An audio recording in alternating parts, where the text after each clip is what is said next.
বর্তমান সময়ের আলোচিত ডালিউড অভিনেত্রী মিষ্টি জান্নাত অভিনয়ের বাইরেও ব্যবসায় যুক্ত রয়েছেন। তিনি অভিনয়ের পাশাপাশি একজন দন্ত চিকিৎসকও। বাংলাদেশে রয়েছে তার দাঁতের ক্লিনিক। দেশের পর নিউ ইয়র্কেও ক্লিনিক করার পরিকল্পনা রয়েছে তার।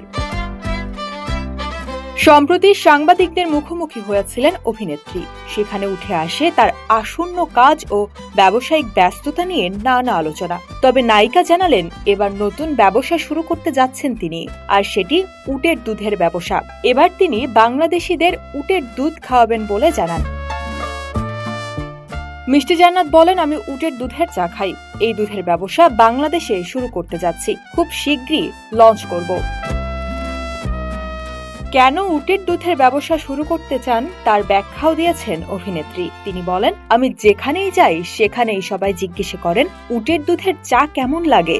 এখন থেকে আর এই প্রশ্নের মুখোমুখি হতে হবে না, কারণ তারা নিজেরাই এই দুধের স্বাদ কেমন তা জানতে পারবেন।